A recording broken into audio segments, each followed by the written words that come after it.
Hey everyone, welcome back to the Noob Selling Options channel. So, let's get right to it. The big question, is Bitcoin getting ready for a massive run up to $80,000? Now, I know, it sounds a little crazy, but there is a really fascinating data signal that suggests it's not just possible, but maybe even predictable. Today, we are going to build a data-driven game plan for that exact scenario. Let's get into it. Okay, so first things first. This entire idea, the whole thesis, it really all starts with one key market signal. In fact, pretty much everything we're going to talk about is built on the story told by just a single powerful chart. And this is it. This is the USDT dominance chart. I want you to think of this thing as our treasure map for this entire idea. It's the visual anchor for our whole discussion, and believe me, it tells a really compelling story about where all the money is sitting right now, and more importantly, where it might be about to go. So, what in the world is USDT dominance? It's actually pretty simple. Just think of it as the percentage of all the money in crypto that's currently sitting on the sidelines in cash, in the stablecoin Tether. And here's the absolute key.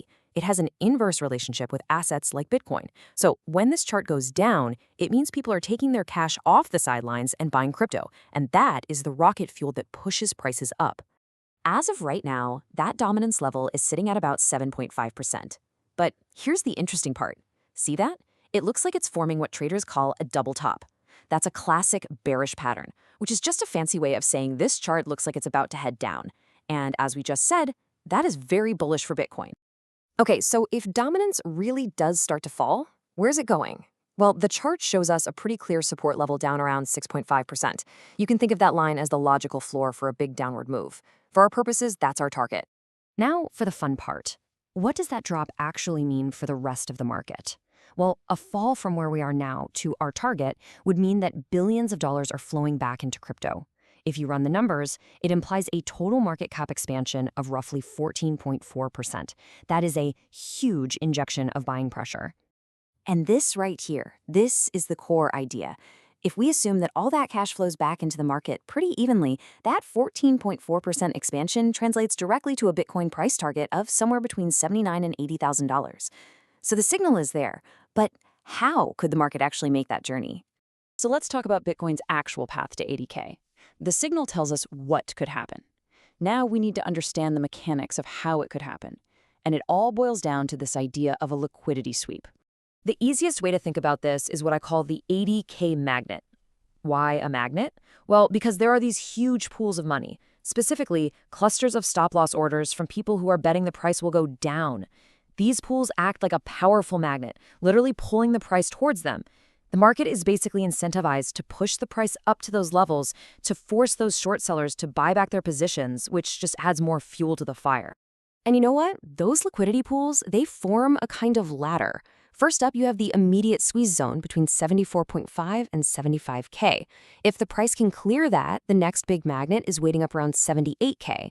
And the final boss? That's the macro liquidity pool sitting just above that big psychological 80K level. That's where a massive number of shorts would get wiped out, forcing them to buy and potentially kicking off a very, very fast move higher. So, okay, we have this whole data-driven thesis laid out. Now for the practical part.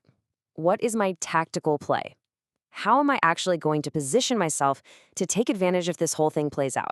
This whole approach is really a perfect case study for the entire philosophy of this channel. See, the goal isn't just to sell when the price gets high. The goal is to get paid premium today for agreeing to sell at your target price in the future. It's just a really disciplined, capital-efficient way to manage a winning position. All right, here's the action plan. First, I want to lock in some profits and get some dry powder, cash on the sidelines, by converting a small piece of my Bitcoin and Solana into USDC. Second, I'm going to use a covered call strategy to do it. That basically means I get paid today for agreeing to sell my shares at a higher price later. And for this, I'm going to be targeting two specific ETFs, the iShares Bitcoin Trust, IBIT, and the Bitwise Solana Staking ETF, BSOL. Let's just break down the IBIT trade as an example. With Bitcoin sitting around $73,000, our target of 80K corresponds to an IBIT share price of about $44.50. So the play is simple. Sell an out-of-the-money call option with a strike price of either $44 or $45. If Bitcoin does run to 80K, my shares get called away right at my target price, and I get to keep the premium I was paid up front. It's a win-win. Now, you might be asking, why use both IBIT and BSOL? Well, it's all about balancing risk and reward. IBIT tracks Bitcoin, which has lower implied volatility, That just means the market expects smaller price swings, so the premium you get is a little more conservative.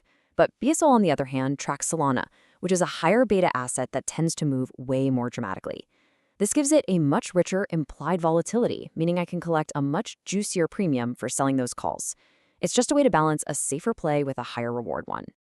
And this brings us to the final and, honestly, the most crucial part of his whole thing, the strategy. This is the why behind this plan. This is what separates a random trade from a disciplined approach. So there are three main reasons for this plan. 1. Secure dry powder. When you turn some of your gains into stablecoins, the next market dip goes from being a moment of stress to being a fantastic buying opportunity. 2. Align with the 80K battlefield. We're planning to take profit exactly where the data suggests market volatility is going to be at its absolute peak. And 3. Manage volatility profiles. By doing this with both Bitcoin and Solana, we're balancing our risk across a lower beta and a high beta asset. Okay, listen up, because this is the single most critical part of this entire plan.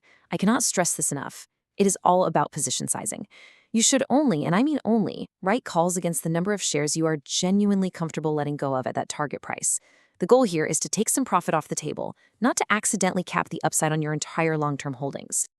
All right, let's put all these pieces together and wrap this up. Here are the key takeaways from this entire data-driven game plan. So, here's the full picture from start to finish. Step 1, we have the signal. The USDT dominance chart is pointing to a potential 14% market rise. Step 2, we have the path. The liquidity from short sellers creates that clear ladder up to our 80K target. Step 3, we have the plan. Use covered calls on IBIT and BSOL to take some partial profits in a really capital-efficient way. And finally, step 4, we have the why. To build up that dry powder reserve and de-risk at a really key psychological level. So, the plan is set. The data is pointing the way, and now the only question that's left is whether the market will actually play along. Hey, if you found this case study helpful, do me a favor and hit that like button. I really want to know what you think. Is 80K in the cards, or do you think this USDT signal is a total fake out? Drop your thoughts in the comments below. I'll see you there.